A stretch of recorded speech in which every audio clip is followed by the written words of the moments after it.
चलिए दोस्तों, स्वागत है आप सभी का हमारे चैनल में। आज देखते हैं, ठीक है, M1 R1 के 20 क्वेश्चन जो हमारे एग्ज़ाम में आएंगे ही आएंगे। ठीक है, चलिए स्टार्ट करते हैं बिना टाइम गवाए। ठीक है, देखिए यहाँ पे लिखा हुआ है which protocol is primarily use to translate domain names into IP address. तो इसका होता है DNS यानी डोमेन नेम, यानी क्वेश्चन नंबर 1 का आंसर होगा बी। ठीक है, इसका आंसर हो गया बी। चलिए यहाँ पे टिक लगाते हैं DNS। ठीक है, अब आते हैं अपने नेक्स्ट क्वेश्चन पे।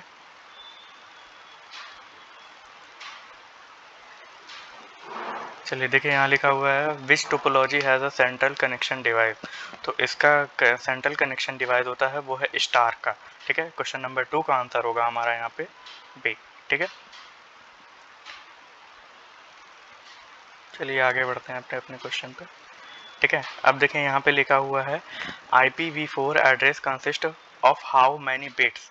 ठीक है, तो इसका आंसर होगा हमारा क्वेश्चन नंबर 3 का आंसर 32 बिट। ये हमारा होता है 32 बिट का। ठीक है, IPv4 ये हो गया हमारा 32 बिट। चलिए आगे बढ़ते हैं। विच device forward packet based on IP address. तो ये हमारा होता है जो हमारा क्वेश्चन नंबर ये कह सकते हैं, या फिर विच device forward packet based on IP address. तो क्वेश्चन नंबर 4 का आंसर होगा हमारा यहाँ पे राउटर। ठीक है, चलिए आगे बढ़ते हैं, देखते हैं विच OSI लेयर। ठीक है, विच OSI लेयर हैंडल राउटिंग। तो ये होता है हमारा क्वेश्चन नंबर 5 का आंसर बी, यानी कि नेटवर्क हमारा OSI लेयर को हैंडल करता है। ठीक है, ये हो गया क्वेश्चन नंबर 5 का आंसर। चलिए आगे बढ़ते हैं। लिखा है डिफ़ॉल्ट राइटर प्रॉम्प्ट। तो डिफ़ॉल्ट राइटर प्रॉम्प्ट तो बेसिकली सबको पता है, ये हमारा होता है O.ODT। ठीक है, क्वेश्चन नंबर 6 का आंसर होगा यहाँ पे बी। ठीक है,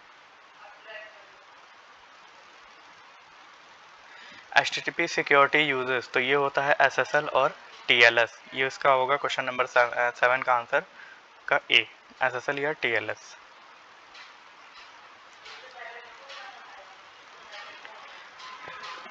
ठीक है, अब देखिए वोलाटाइल मेमोरी हमारी कौन सी है। तो वोलाटाइल मेमोरी हमारी होती है रैम, जिसको कहते हैं क्वेश्चन नंबर 8 का होगा सी, यानी रैम। नॉन वोलाटाइल मेमोरी जो हमारी होती है वो रोम होती है। ठीक है, चलिए आगे बढ़ते हैं।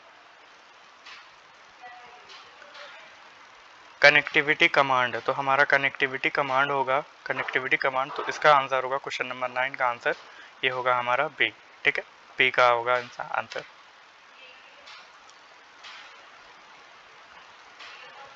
अब देखिए यहाँ पे लिखा हुआ मैक एड्रेस लेयर। तो मैक का एड्रेस लेयर होता है वो है डाटा लिंक पे। तो क्वेश्चन नंबर 10 का आंसर होगा हमारा, ठीक है, बी। क्वेश्चन नंबर 10 होगा ना। चलिए यहाँ पे देखिए लिखा हुआ है फिशिंग। ठीक है, तो फिशिंग एम्स टू। तो फिशिंग एम्स टू का आंसर होगा स्टील क्रीडेंटियल्स। ठीक है, इसका आंसर होगा क्वेश्चन नंबर 11 का आंसर बी। ठीक है, ये हो गया। चलिए आगे बढ़ते हैं। ऐसे ही बहुत सारे एग्जाम्स में पूछने वाले क्वेश्चन आते हैं। ठीक है, अब यहाँ पे देखे लिखा प्रेजेंटेशन ऐप। तो प्रेजेंटेशन ऐप हमारा होता है यहाँ पे, ठीक है, कैल्क। प्रेजेंटेशन सॉरी, कैल्क नहीं होगा यहाँ पे। प्रेजेंटेशन का ऐप होता है वो हमारा होता है क्वेश्चन नंबर 12 का होगा सी, यानी इम्प्रेस। इम्प्रेस, ठीक है, ये हो गया हमारा इम्प्रेस, इसका आंसर क्वेश्चन नंबर 12 का। ठीक है, चलिए आगे बढ़ते हैं।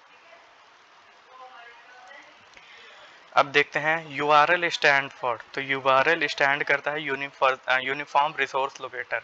ठीक है, जिसका फुल फॉर्म होता है बी, यानी क्वेश्चन नंबर 13 का आंसर होगा बी। अब देखिए यहाँ पे लिखा हुआ है नोट अ सर्च इंजन। तो हमारा यहाँ पे सर्च इंजन होगा फायरफॉक्स। ठीक है, ये हमारा होगा क्वेश्चन नंबर 14 का आंसर हो गया फायरफॉक्स। चलिए अब यहाँ पे देखते हैं फायरवॉल पर्पस।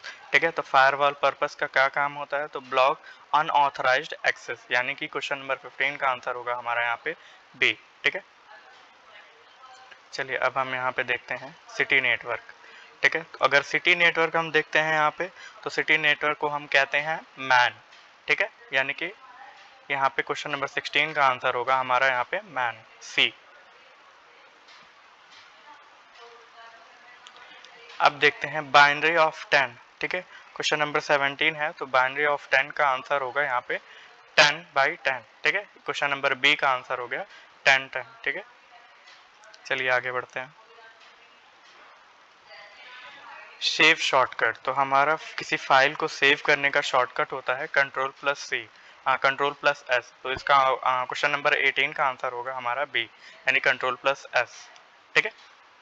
चलिए लास्ट 2 क्वेश्चन को हम देख लेते हैं। अब देखिए यहाँ पे लिखा हुआ है question number 19, catch closest to, ठीक है। क्लोजेस्ट मेमोरी के पास सबसे पहले कौन सी आगे या पीछे की साइड कौन सी मेमोरी होती है, ठीक है। तो वो हमारी होती है क्वेश्चन नंबर 19 की सीपीयू।